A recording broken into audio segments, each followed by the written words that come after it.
Hey there guys, Mike and Meg here. Hi. From MCQ Bushcraft, hope everyone's well. Well, we finally landed in Norway, caught the ferry over today, and we're up in one of the mountain passes at the moment, heading towards a camp area. Megan's marked something on the map for us. Yeah, we're going to a lake. It looks like it's pronounced Michael, but I'm not too sure. We didn't pick it because of the name. It just looked like it was in close proximity to where we got off the ferry, and we're staying with some friends for a week tomorrow. Where are we going tomorrow? Asker. Asker, that's it, yeah. And then we're going to stay there for a few days with some friends and just spend some time with them, and then carry on exploring Norway. Beautiful landscape, and the great thing is no more campsites. No. So lovely. That's one of the reasons we wanted to get here. So we're going to carry on. I'm probably going to just let the tyre pressure down a bit. That's why we pulled over, and then carry on to the camp area.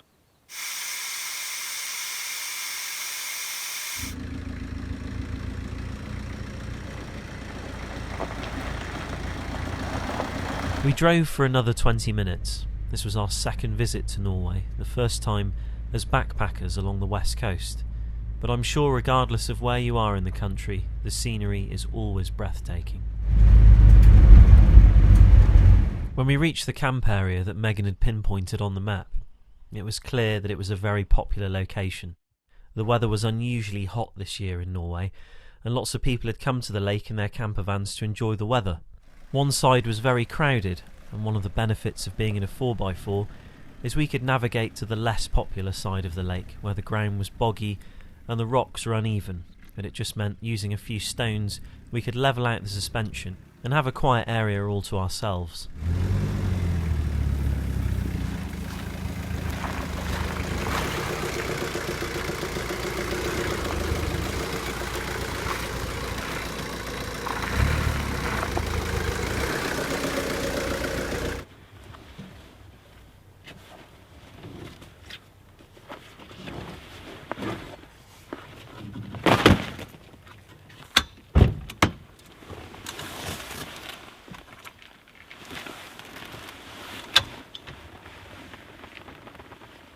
At this point in the trip, setting up camp had become something of a streamlined routine, and we were both pretty excited to be in Norway.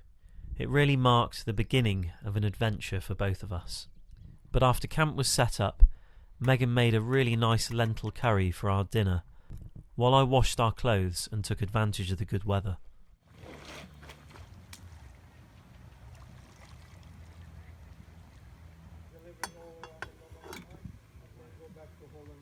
Provided the water isn't drinking water, you're allowed to swim in the lake. So we couldn't pass off the opportunity, and we needed a wash anyway, as it had been a very long day for the both of us.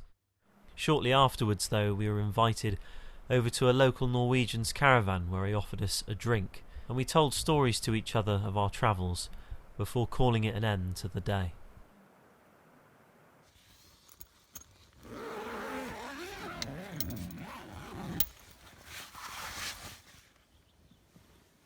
It was the morning, and the weather was glorious, much like the day before. And we wasted no time in eating breakfast, getting camp squared away, and making our way to Asker, back down the mountain.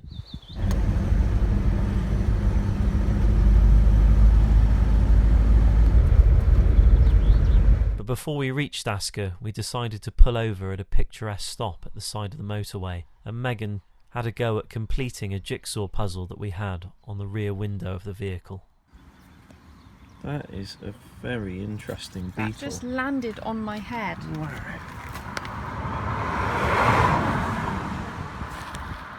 Come on. Don't be scared. So we never got sent the map on the back. The guys who we ordered the maps off of eBay, the stickers that are on the window just there, I showed you in another episode. They never sent Norway, and we had one shot at making Norway It's not that bad. out of that elk. Are you sure, Meg? I mean, it's not going to look...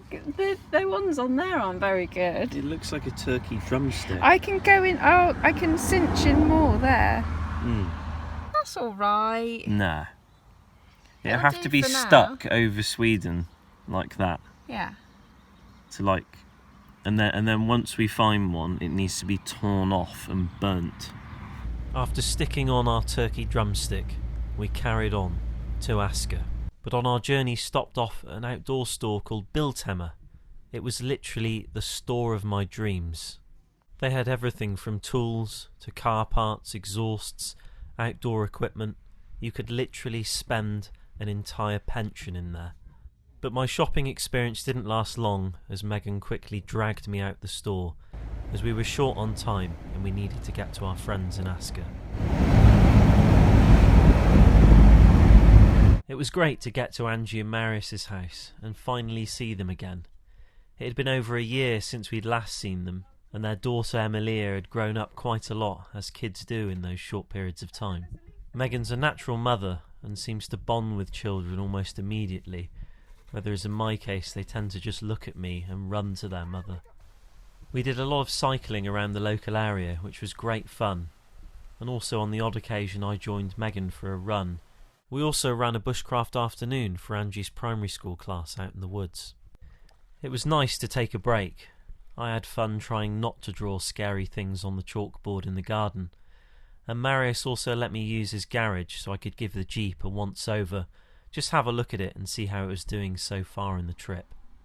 But 2 weeks passes by quickly, and it was time to leave. I put air in the tyres, got the Jeep out the garage, we said goodbye to our friends, bought them a fig tree, which will probably die, and it was time to head back out in the wilderness again.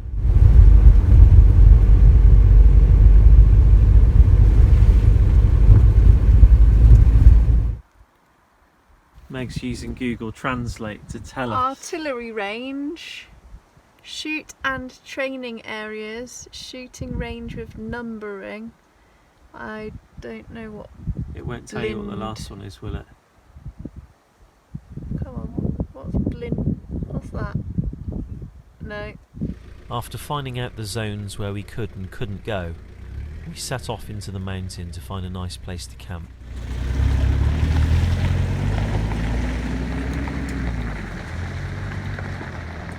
As someone who works on their own vehicle, you become accustomed to the slightest unusual sound that you might hear as you're driving along. And as the vehicle hit a bump, I'd hear a clinking tinny sound come from the engine bay. I feared the worst and started wondering what this was, but remembered I'd made an adjustment to the fan cowl back in Marius's garage. This is something I'd have to fix later, as it was no big deal, but it would eventually drive me crazy.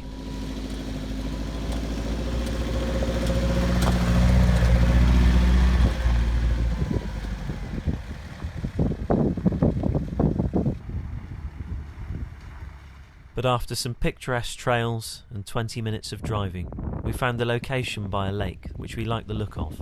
But little did we know, the wind was about to teach us a very valuable lesson.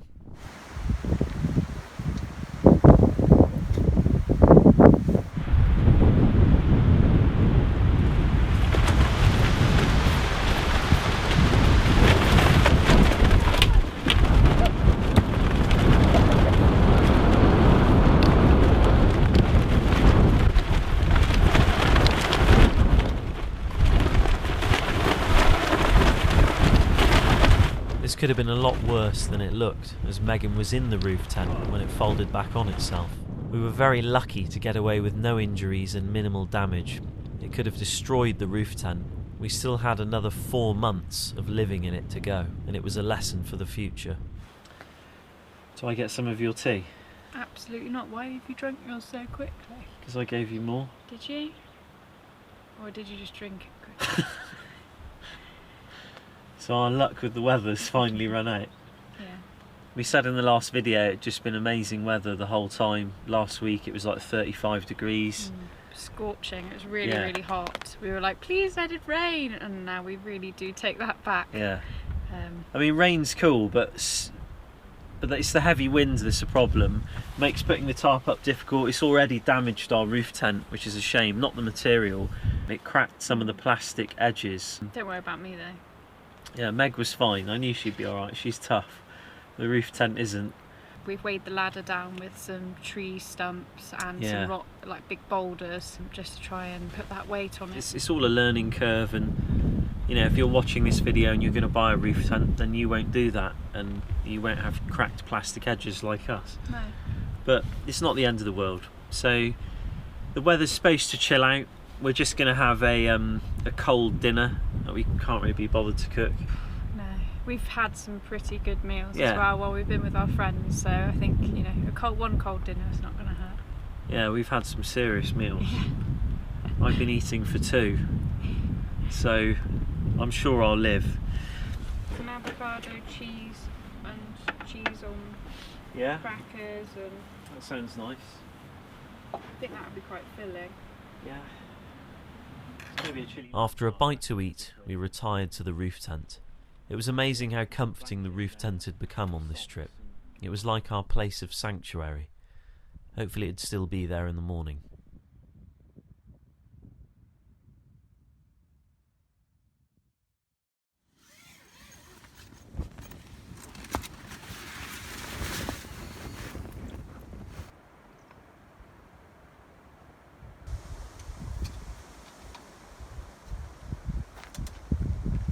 Well, if ever there was a test for this roof tent in the wind, I think last night was a good one. It was absolutely howling last night and the tent was taking a beating. We slept pretty well, it's just that there are intervals in the night where the wind really came in, the vehicle was rocking, the tent was going crazy. I was half expecting it to suddenly be torn off the top of us and it would be all hands on deck, but it was okay and it stood up to quite a lot of abuse. I'm really impressed, so quite happy. I think that's the worst we've experienced the wind on this trip so far. Well, hopefully it'll be the last of it, but I've got a feeling I'll be wrong there. So we're just going to get things squared away this morning. Meg's just having a bit of a wash, and I'm going to hang our clothes up, make use of the wind and the sun.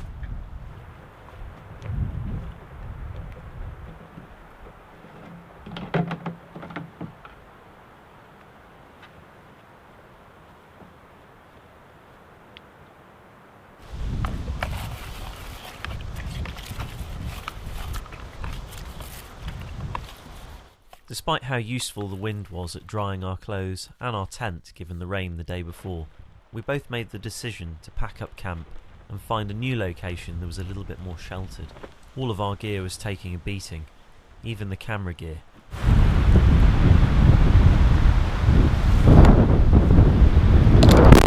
Oh no, camera down.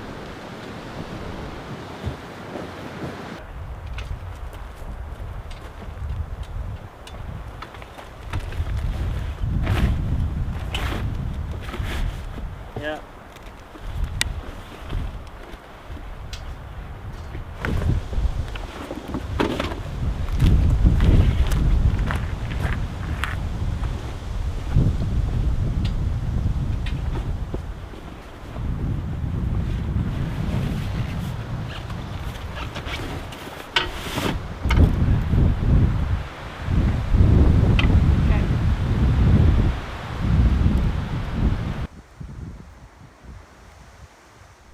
Once we were packed up, we took a walk up some of the old trails into the mountains.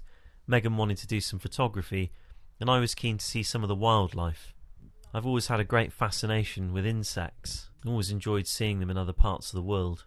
Interestingly, the ground was littered with discharged blank ammunition from military exercise. And the further up we went, the more spectacular the view. It was absolutely breathtaking, and we both looked at each other and smiled, as this is what we've been waiting for.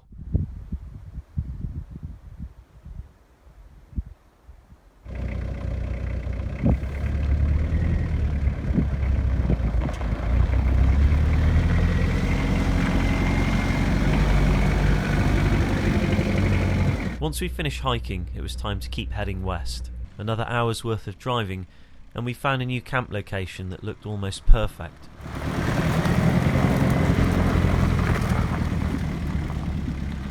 I was kicking myself that I didn't have a fishing rod. It had been something I'd been meaning to pick up for the entire journey. And the next town we were driving through, I was going to get one, along with a permit.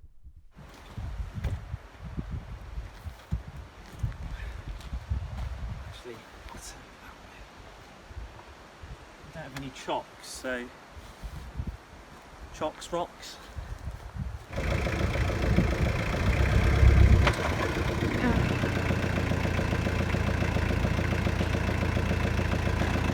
There you go. That one doesn't go in very well.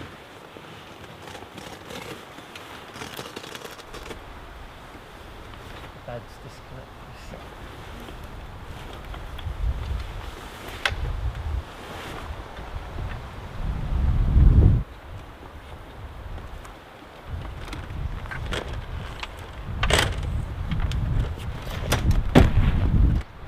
Brown oil stains on them.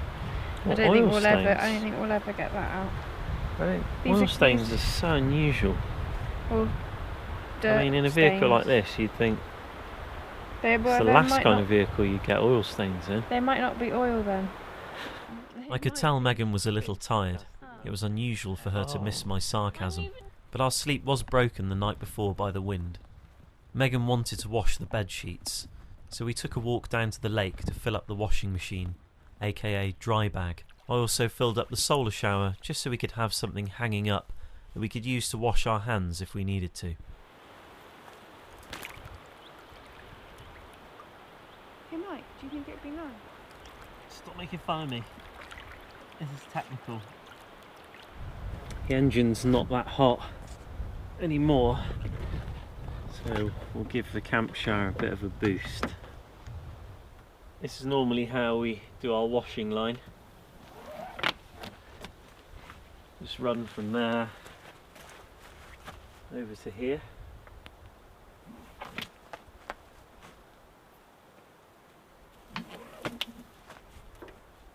And then back to this eye here on the roof rack.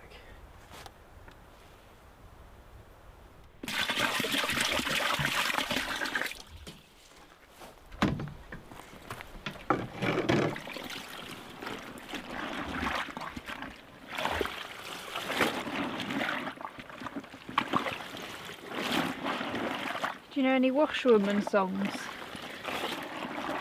We wash the linens, we wash them clean. After hanging our bed sheets to dry, it was time for some downtime. And in my case, that meant hunting around on the ground for trinkets like a magpie. What are you doing there, Mike? Just found a clip. This is actually a clip as well. It's not what you would call a magazine, which is something different. And it's obviously for these 5.56 blanks that they use. I found something else. This is the bane of your life, isn't it, Meg? When you first met me and you went for walks and things, You never got anywhere because No. you'd stop every 5 seconds This is to what- look at something. yeah, it's the way it I should wasn't be. used to that. It's a peg. I thought it was like yeah. a part of an explosive, and I was kind of getting worried.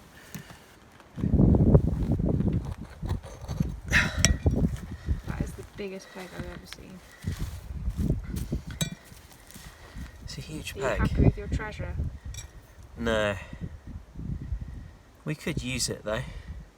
Come on to something, Meg. I found loads of stuff. Show me your treasures, Mike. I found loads of treasures. You found another peg? I found 2 pegs. That's another jumbo I peg. found another like ridiculous peg. It looks like just a piece of iron that's been bent to shape. An actual peg, box of matches, a rifle cleaning brush, and a discharged 5.56 round. Can I have your treasures? No. They're my treasures. That's definitely from a flare gun. I'm all treasured out, Meg. Do you anti-climax treasure hunting? Because the first thing you find is really special, and then it sort of becomes obsolete. Maybe we should just have some lunch then.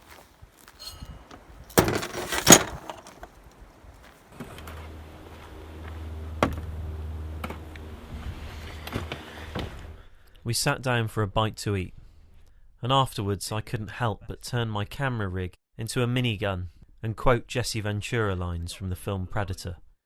Megan wasn't impressed, so we took a walk to the lake. Oh, wow.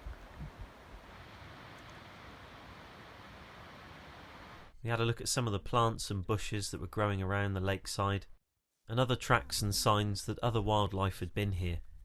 The mystery solved, and it was a flare. Signal cartridge red. It was a very quiet evening, very peaceful, and the wind died down quite a lot. A contrast from the night before, and we were grateful for it.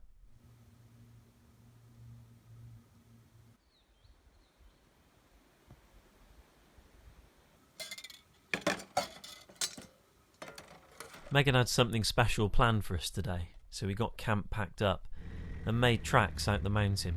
We were visiting the Hedel Stave Church, the largest stave church in Norway, with also a museum round the back of it. So we went back down the mountain and joined the main road and made our way there.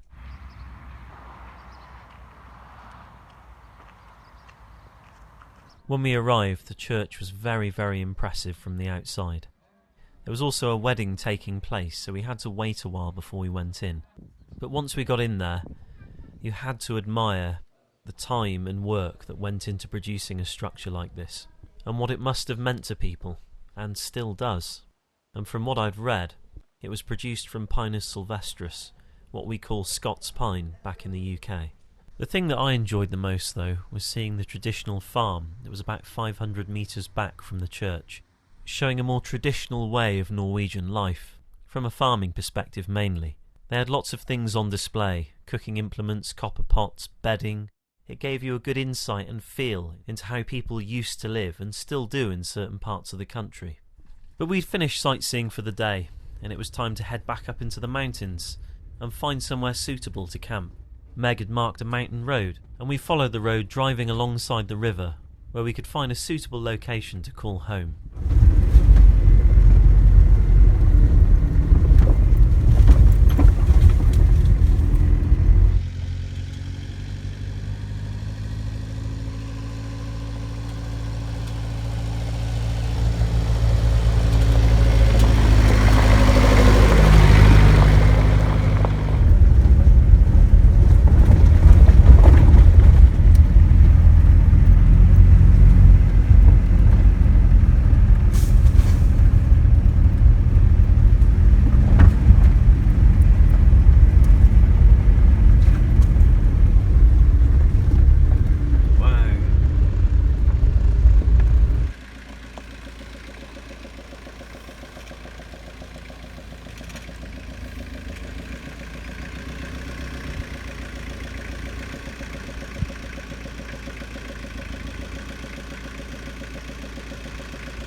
We'd found a perfect location right by the river, and the solid axles and 6.5-inch lift on the Cherokee had prevailed once again, levelling out the vehicle on uneven ground. One of the many advantages of travelling in a vehicle like this, you're able to take the less trodden mountain roads and get to places where most people travelling in mobile homes wouldn't be able to. But we'd set up camp for the night and we were in a great location, and I was keen to try the rod out that I'd bought in the town we passed through when we looked at the church. And little did we know it, but we had some surprise trees to deal with as well through the following days to come. But from me and Meg, thanks again for watching, and we'll see you in the next episode.